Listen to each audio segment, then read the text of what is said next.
최고의 고수를 찾아라. EBS 생활백과 홈페이지에서 여러분의 투표를 기다립니다. 여러분의 손으로 직접 고수를 뽑아주세요. 시간이 지날수록 깊은 맛이 나는 우리 가족 건강지킴이 발효액. 재료별로 다양하게 만들어 식탁을 건강하게 채우는 방법, 바로 발효액에 있는데요. 오랜 기다림이 즐거워지는 천연 건강식품 발효액 만들기. 자연 최고의 선물이 기다리는 현장 속으로 함께 가보실까요?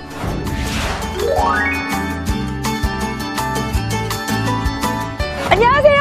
생활백과 박시연입니다. 한 번 담그면 오래 두고 먹을 수 있는 것 혹시 알고 계신가요? 바로 발효액입니다. 이 가을철에 딱 어울리는 발효액이 뭐가 있을까 고민하시는 분들 참 많을 것 같은데요. 오늘 그래서 준비했습니다. 발효액의 고수, 발효액의 장인 지금 만나러 갑니다. 안녕하세요. 혹시 고수님이신가요? 네, 저예요. 정성으로 발효액을 만드는 박영란 고수를 소개합니다.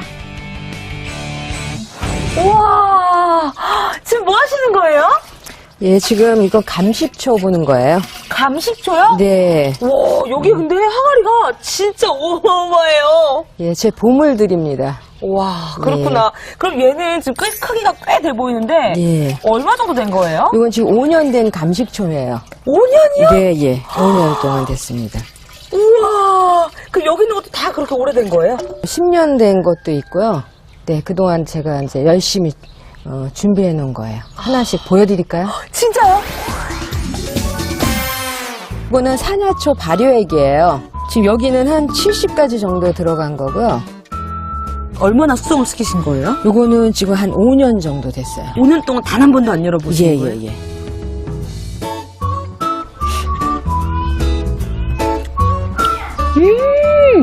진짜 깊다, 맛이. 예, 맛이 굉장히 향기롭고 아주 맛이 깊은 맛이 나죠. 이거는 100% 솔까지만 넣은 거예요.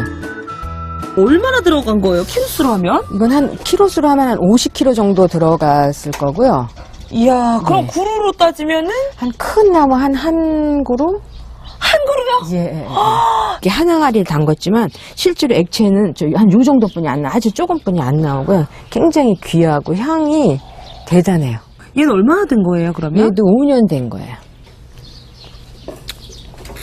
물김치, 뭐 드레싱 이런 거 같이 만들 때. 와, 솔향이 진짜. 그냥 우리가 솔향을 맡았던 거하고 또 다른 그런 깊은 향이 또 나죠? 네, 이거는요, 네. 어떻게 말로 표현이 안 되고 직접 맛보셔야 될 것 같아요. 와, 이런 귀한 발효액들을요, 만드는 비법이 고수님만의 비법이 있을 것 같아요. 네. 그래서 오늘 몇 가지 발효액 담그는 거를 알려드리도록 하겠습니다. 그럴까요? 네. 그럼 한번 비법 살짝 배워보겠습니다. 땅의 기운을 품은 뿌리채소 8가지로 발효액을 만들어 볼 텐데요. 발효에 필요한 황설탕과 소량의 천일염을 준비하세요. 마당에서 아까 우리 고수님의 보물들을 하나하나 맛을 봤잖아요. 제가 그 매력에 풍덩 빠졌는데 비법을 살짝 알려주신다고 했어요. 어떤 거 알려주실 거예요? 지금은 이제 뿌리 채소를 이용해서 만드는 발효액을 만들어 드리도록 하겠습니다. 뿌리는 우리가 식용 가능한 뿌리는 다 사용하시면 되고요. 오늘은 8가지를 이제 준비를 했는데요. 한 가지당 200g 정도씩 이제 같은 양으로 해가지고 8가지 1.6kg 준비했고요. 그 다음에 이제 설탕, 황설탕 준비했고요. 그 다음에 여기에다가 이제 소금, 천일염 조금 넣어주겠습니다. 소금. 자, 그럼 재료도 준비가 다 됐는데요. 뭐부터 할까요? 이렇게 써는 거를 먼저 해야지 되는데 그 전에 씻어야 되겠죠. 씻어야 되는데 이제 중요한 거는 여기서 쓰는 재료는 껍질을 그냥 다 사용하시는 거예요. 그래서 흙만 깨끗이 씻은 다음에 얄팍하게 잘 썰어서 이제 버무려서 이제 담그도록 하겠습니다. 얘를 얇게 썰어 주시면 돼요. 얇게. 어느 정도 얇게 썰면 될까요? 솜씨껏 얇게. 그래야 여기는 이제 좋은 성분이 밖으로 잘 빠져나오기 때문에 솜씨껏 얇게 썰어주시면 되겠어요. 우엉도 얇게 이렇게 그냥 썰어주세요. 똑같은 두께로 잘라주면 좋겠네요. 예. 지금 근데 사선으로 자르고 계세요. 네네. 혹시 이렇게 자르는 이유가 있으신가요? 지금 원형으로 모양대로 자르는 거하고 사선으로 자르면 요 면적이 여기가 좀 더 넓어지잖아요. 그래서 여기 있는 게 이제 저 좋은 성분이 잘 빠져나올 수 있도록 하기 위해서 이렇게 써는 겁니다. 뿌리 채소는 좋은 성분이 고루고루 나오도록 얇게 썹니다. 이러면 발효액의 맛과 영양이 쑥쑥 올라가겠죠? 얘도 1.6kg, 얘도 1.6kg 동량이지만 설탕을 어느 시점에 넣어주냐가 굉장히 중요하거든요. 설탕은 한 번에 모두 넣지 않습니다. 먼저 황설탕을 60%만 넣고요. 고수의 비장의 무기 발효를 돕는 천일염을 첨가합니다. 그리고 뿌리 채소에서 윤기가 날 때까지 설탕과 함께 버무리면 짜잔! 간단하죠? 아까보다 윤이 많이 나죠? 네. 예, 그럼 이렇게 됐으면 이제 항아리에다가 넣으시면 돼요. 항아리도 혹시 뭐 네. 사이즈나 이런 게 중요한가요? 너무 공간이 많이 남는다든가 그러면 거기에 이제 곰팡이 같은 게 쓰기 때문에 될 수 있으면 조금 한 요 정도 남는 공간만 남을 정도의 이제 항아리를 선택하시는 게 중요하죠. 혹시 항아리를 구해야 되는 방법이나 뭐 어떻게 사야 되는 뭐 이런 비법 같은 게 있을까요?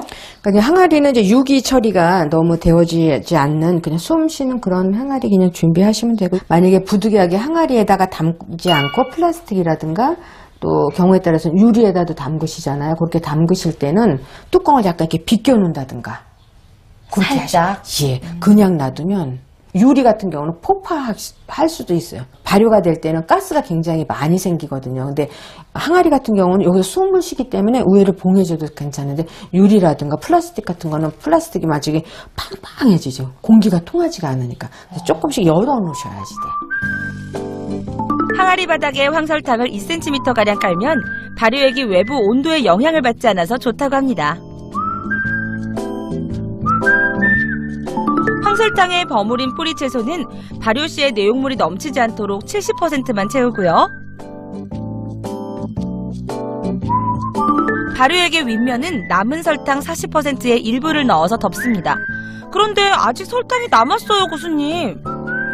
이틀이나 3일쯤 되면 설탕이 한 3분의 2는 녹아 있을 거예요. 그 다음에 이제 3분의 1 정도는 설탕이 좀 남아 있을 때, 그때 다시 얘를 넣어주시는 거예요. 위에다가 얹어주시면 되는 네. 거예요? 똑같이? 예. 될 수 있으면 위에서 이제 녹으면 넣어주고, 녹으면 넣어주고, 이런 식으로 넣어주는 거예요. 3일 된 뿌리 채소 발효액. 한눈에 봐도 설탕이 확 줄어든 모습 보이시죠? 이럴 때 남은 40%의 설탕을 2, 3후에 추가로 넣으면 된다는 말씀. 어디다 보관을 하면 좋을까요? 바람이 잘 통하는 그런 데다가 이제 서늘한 곳에서 발효를 시키면 되겠습니다. 한 3개월 정도 발효시키고요. 3개월이 지나서 걸르고 나면 액만 다시 항아리에다 넣고, 그러니까 3개월에서 한 6개월 정도를 더 숙성 기간을 갖는 거예요. 숨쉬는 그릇인 항아리는 비닐을 사용해서 입구를 덮고요. 달달한 발효액에 벌레가 꼬이지 않도록 고무 냄새가 강한 검정색 고무줄로 비닐을 묶습니다.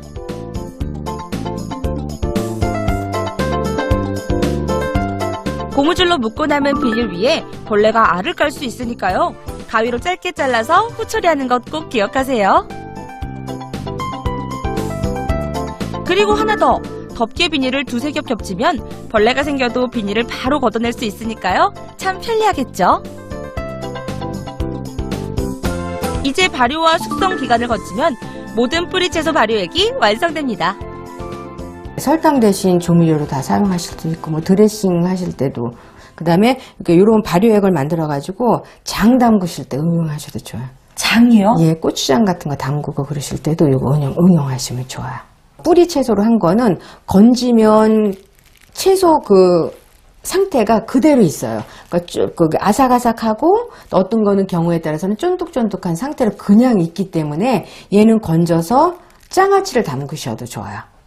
그런데 입으로 담근 거는 뭐 미나리라든가 이런 것들은 시간이 한 3개월 정도 지나거나 이러면 걔가 흐물흐물해지기 때문에 걔는 사용하지 못해요. 재사용을 못하는데, 오늘처럼 뿌리로 된 거는 나중에 3개월 후에 걸러서 장아찌로 활용할 수 있다. 담그다 보면은 곰팡이가 또 생기는 경우들이 있어요. 만약에 이제 흰색 곰팡이가 생겼다. 이미 곰팡이가 생겼다는 거는 거기 이제 발효가 지금 정상적으로 안 일어나고 있다는 거기 때문에 걷어내신 다음에는 한번 저어주셔야지 돼요. 걷어만 내면 계속 곰팡이가 생기거든요. 푸른 색깔 곰팡이도 나기도 하거든요. 곰팡이 독이 있기 때문에 될 수 있으면 안 드시는 게 좋습니다. 결정이 생기는 경우도 또 있어요. 결정이 생기면 액이 별로 나오지가 않아요. 그럼 그 결정을 생긴 건 버리는 게 아니라 그거 가지고 정가 같은 거 만드시면 돼요. 설탕 같은 거 더 넣지 마시고요. 그 결정된 거에다가 물을 좀 부시고 은근하게 졸여가지고 마지막에 꿀 한 수저 정도 이렇게 넣어서 이렇게 졸여주시면은 그게 이제 정가가 돼요. 그래서 발효액은 만들다가 또 실패하실 경우도 있잖아요. 그런데 실패하셔도 크게 이제 버리게 되거나 그러는 경우는 드물어요. 이번에는 마늘과 배를 사용해서 건강한 발효액을 만들어 볼까요? 이번에는 마늘 발효액을 만들어 보도록 하겠습니다. 통으로 이제 하게 되면 이제 굉장히 발효가 천천히 일어나겠죠, 그죠? 그래서 중간중간 이렇게 좀 쪼개주세요, 이거를. 쪼개주시고요. 겉껍질까지 다 사용한다. 마늘에 들어있는 그 알긴신이 이렇게 요 껍질에도 많이 들어있기 때문에 그 다음에 이 마늘의 향하고 이 껍질의 향이 조금 달라요. 달라요? 네, 네. 그래서 요거 껍질을 같이 넣어주는 거예요. 이제 알아요. 마늘만 담갔을 때 하고 이 껍질이 들어갔을 때 하고 또 맛도 엄청 달라져요. 엄청 달라요? 예, 예. 그래서 끝에 네. 뿌리에 이제 흙 있는 부분만 잘라내고 갈라주시면 돼요. 마늘은 발효가 잘 될 수 있도록 알알이 쪼개고요. 수분 함량이 많지 않은 마늘에 물을 한번 적시는데요. 이러면 마늘이 물기를 머금어 발효가 더 잘 된답니다. 배가 들어가면 여기에 이제 수분도 생기는 대로 소화도 훨씬 도와주고 또 마늘 향이 좀 진하잖아요. 마늘 향도 좀 잡아주고. 1대1 비율의 마늘과 황설탕, 마늘 발효액도 마찬가지로 먼저 마늘에 설탕 60%만 넣어서 준비를 하세요. 여기에서도 발효를 돕는 천일염을 빠뜨릴 수 없겠죠? 수분이 많아서 발효를 촉진시키는 배까지 넣고 모든 재료를 윤기가 날 때까지 버무리면 기초 작업이 마무리됩니다. 외부 온도에 영향을 받지 않도록 바닥에 설탕을 깔고 이번에도 용기의 70%만 마늘을 채우면 되는데요.